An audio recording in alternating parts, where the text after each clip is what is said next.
हमारी शानदार तारीख। अस्सलाम वालेकुम दोस्तों, 26 जनवरी को मद्देनज़र रखते हुए इस मर्तबा हमारा मौजू है जंग आज़ादी, भारत का दस्तूर और मुसलमान। ए आबे रूदे गंगा, वो दिन है याद तुझको, उतरा तेरे किनारे जब कारवां हमारा, यूनानो मिस्र रूमा सब मिट गए जहां से, अब तक मगर है बाकी नामो निशा हमारा, सारे जहां से अच्छा हिंदोस्तां हमारा। दोस्तों, टीसीए राघवन एक बहुत जाने माने ब्यूरोक्रेट अफसर हैं। कई मुल्कों के अंदर वो भारत के एम्बेसडर रह चुके हैं। उनकी एक किताब आई है, the people next door, the curious history of India's relations with Pakistan. Raghavan साहब कई साल पाकिस्तान में भी हमारे एम्बेसडर रहे हैं, तो उनकी ये किताब बड़ी दिलचस्प है। इस किताब के अंदर एक चैप्टर है लाइव्स अपार्ट। इसके अंदर इन्होंने बाज ऐसे जाने माने मुसलमानों के बारे में बताया है जो तकसीम के वक्त पाकिस्तान छोड़कर भारत में आए थे। अजीब बात है न, लेकिन वाकई ये सच है, इसलिए कि मुसलमान इस मुल्क से मोहब्बत करते हैं। वो तो एक, बहुत से लोग तो या तो वहां रहते थे या बाज लोग मजबूरी की वजह से इस मुल्क को छोड़कर गए, वरना ऐसे कई वाकयात हैं। तो उन्होंने, राघवन साहब ने अपनी किताब में लिखा है कई जाने माने लोगों के बारे में। एक है खालिद लतीफ गाबा, जाने माने वकील, आशिक़ रसूल सल्लल्लाहु अलैहि वसल्लम और बड़े सहाफ़ी। लाहौर में पैदा हुए 1899 में, बड़े तारीखदां भी थे। 1927 के अंदर जब अमेरिका से कैथरीन मेयो ने एक किताब लिखी मदर इंडिया, और उस किताब के अंदर उन्होंने भारत की तौहीन की, भारत के कल्चर की तौहीन की। उस वक्त उन्होंने लाहौर से एक लाजवाब किताब लिखी थी, अंकल शैम। उसके अंदर इन्होंने कैथरीन मेयो को जवाब दिया था और भारत के कल्चर, यहाँ के इत्तेहाद, यहाँ के लोगों की जो मिली जुली संस्कृति है, उसके बारे में बहुत तफसील से और फख्र के साथ लिखा था। तो ये खालिद लतीफ गाबा साहब, उन्होंने 1946 में एक किताब लिखी थी, द कंसिक्वेंसेस ऑफ पार्टीशन। उन्होंने उस किताब के अंदर तकसीम की वजह से मुल्क को जो नुकसान होगा उसके बारे में बहुत तफसील से लिखा था। 1947 में जब मुल्क तकसीम हुआ तो वो लाहौर छोड़कर मुंबई आ गए। पाकिस्तान को खैरबाद किया कि मैं इस मुल्क के अंदर नहीं रहूंगा, और फिर यहां रहे, बॉम्बे के अंदर वकालत भी की, कई किताबें लिखी। उनकी किताबों में से किताब है पैसिव वॉइसेस, ये भारत के मुसलमानों के हालात के बारे में, जिसका उर्दू में तर्जमा भी हुआ मजबूर आवाजें। और ये सच्चर कमेटी रिपोर्ट है, इसके अंदर इस किताब के कई हवाले हैं। तो ये बात बता रही है कि इस मुल्क से मुसलमानों को दिली मोहब्बत है। एक और मिसाल, मौलाना मोहम्मद उस्मान फारकलीत, ये भी वहीं के रहने वाले थे। जब मुल्क तकसीम हुआ तो वो उस मुल्क को छोड़कर यहां चले आए, दिल्ली के अंदर बस गए, और दिल्ली की जो राष्ट्रवादी तंजीम जमीयत उलमा, उसका जो अखबार निकलता है अल जमीयत, उस जमाने में दिल्ली हुआ करता था। 25 साल तक ये अल जमीयत के एडिटर रहे। उन्होंने मुल्क के लिए कई अजीब बातें लिखी, इस मुल्क की तारीख, इसके कल्चर, इसके इत्तेहाद के ऊपर बहुत सारी चीजें लिखी। अभी अभी उनका इंतकाल तो हो गया 1974 के अंदर।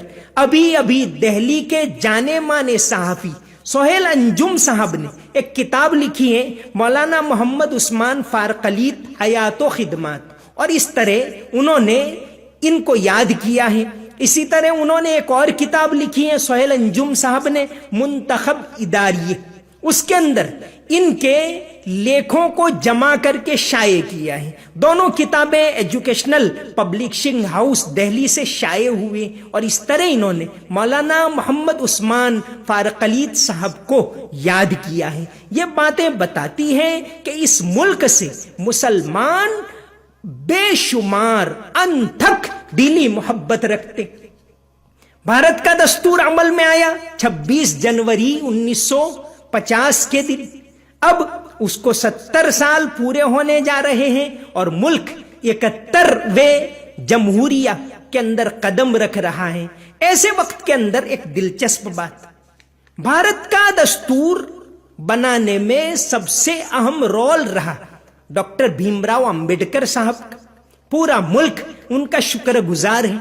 लेकिन क्या आपको यह बात मालूम है, 1946 के शुरू तक किसी ने, खुद अंबेडकर साहब ने भी ख्वाब में भी नहीं देखा होगा कि वो दस्तूर बना पाएंगे।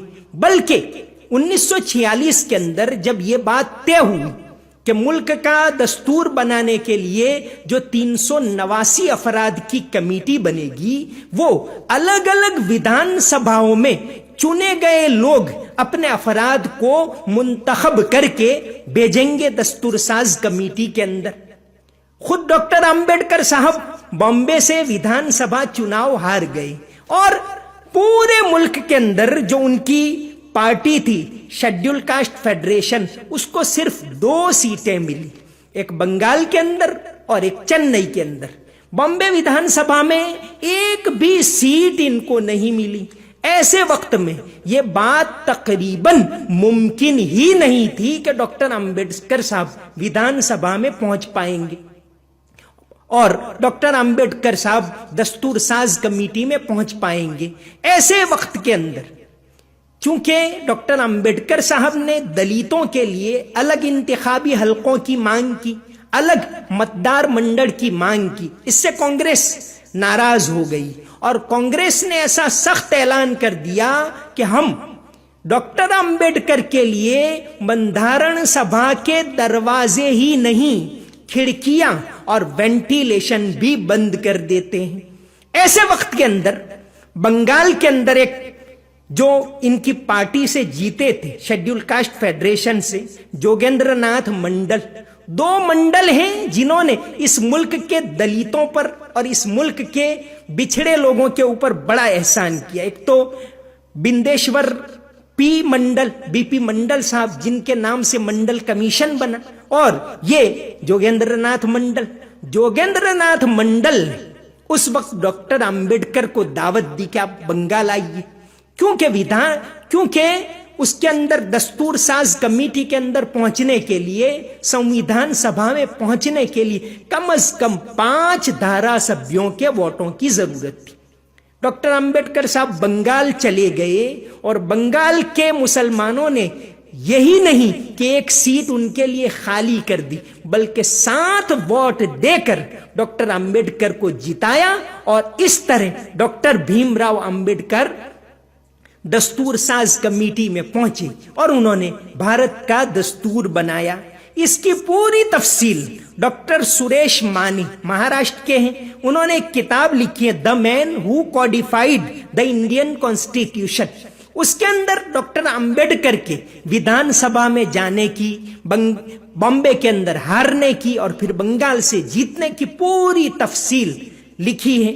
इसी तरह क्रिस्टोफर जेफरलॉट, उनकी किताब है डॉक्टर अंबेडकर एंड अनटचेबिलिटी, उसके अंदर भी उन्होंने तफसील लिखी है कि बंगाल के मुसलमानों ने 7 मुस्लिम धारासभ्यों ने डॉक्टर अंबेडकर को बंधारण सभा के अंदर पहुंचाया। तो बंधारण बनाने के अंदर भी बहुत अहम रोल हिंदुस्तान के मुसलमानों का रहा है। इसके लिए हमें फख्र होना चाहिए कि ये हमको एक जमहूरी दस्तूर मिला।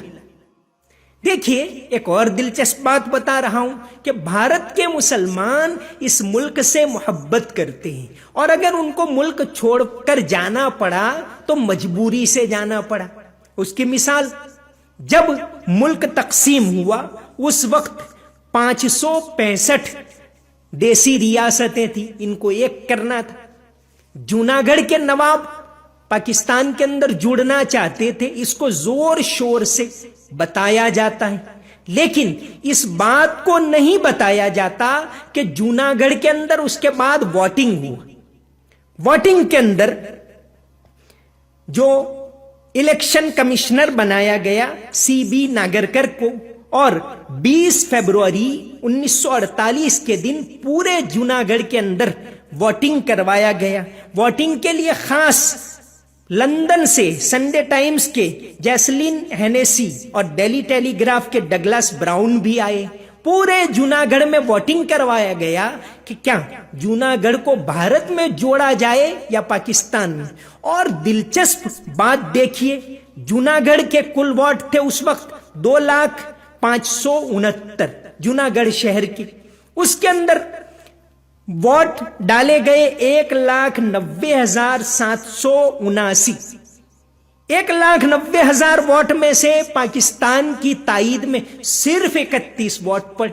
हालांकि उस वक्त वहां मुसलमानों की आबादी 17%, तो अभी उस वक्त तो और ज्यादा थी, तो सिर्फ 31 वोट पड़े। ये वही लोग हो सकते हैं जो नवाब के करीबी हों, बाकी तकरीबन तमाम मुसलमानों ने भारत की ताईद में वोट दिया। मंगरोल उसके करीब में ही, मंगरोल के अंदर मुसलमानों की आबादी आज भी 40% है। उस मंगरोल के अंदर जो वोटिंग हुआ कि भाई भारत में जुड़ना चाहिए या पाकिस्तान के अंदर, इसी वक्त वोटिंग हुआ 20 फरवरी को ही। मंगरोल के उस वक्त कुल वोट थे 12,997, उसमें से 11,833 वोट पड़े। सिर्फ 8 वोट मंगरोल के अंदर, जहां 40% मुसलमान रहते हैं, only 8 votes in favour of Pakistan. मतलब ये तमाम ने मिलकर भारत के अंदर जुड़ने को पसंद किया।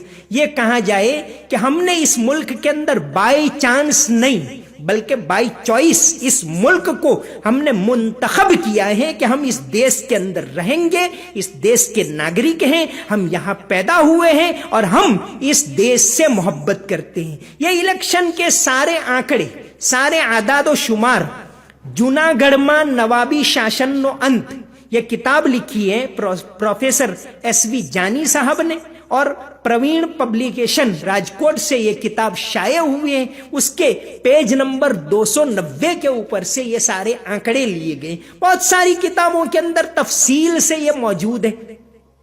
कुल पूरे जूनागढ़ के इलाके को अगर मिला दिया जाए केशोद वगैरह, तो 2,22,184 वोट डाले गए। उसमें सिर्फ 130 वोट पाकिस्तान की ताईद में डाले गए। मतलब ये कि 99.9% वोट भारत की ताईद में डाले गए। ये मिसाल है कि भारत के मुसलमान इस मुल्क से मोहब्बत करते हैं और यहीं रहे, बाय चॉइस इस मुल्क के अंदर रहे। अगर गए तो बहुत से तो मजबूरी की बिना पर गए। एक और मिसाल, एक बड़ी शानदार मिसाल आपके सामने पेश करूं। पालनपुर स्टेट, वहां के नवाब थे ताले मोहम्मद खान। जब भारत आजाद हुआ उस वक्त ताले मोहम्मद खान पालनपुर के नवाब थे। तमाम स्टेट्स, 565 स्टेट थे, प्रिंसली स्टेट यानी जो नवाबी हुकूमतें थी, नवाबी रियासतें थी, उनको जोड़कर एक भारत बनाना था और यह काम सौंपा गया था वल्लभ भाई पटेल को।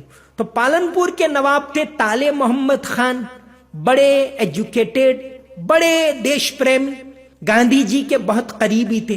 गांधी जी की किताब सत्यना प्रयोगो, उसके अंदर उन्होंने कई मर्तबा ताले मोहम्मद खान का जिक्र किया है। गांधी जी जब भी अहमदाबाद से दिल्ली जाते या आते तो अमीरगढ़ पालनपुर के पास जब ट्रेन रुकती तो ताले मोहम्मद खान जरूर मिलने आते और गांधी जी को बकरी का दूध पसंद था, बकरी का दूध और फल उनके लिए लेकर आते थे। एक वाकया लिखा है गांधी जी ने अपनी किताब सत्यना प्रयोगो, जो उनकी आप बीती है उसके अंदर, कि एक मर्तबा गांधी जी दिल्ली से आ रहे थे और अमीरगढ़ में ट्रेन ठहरी।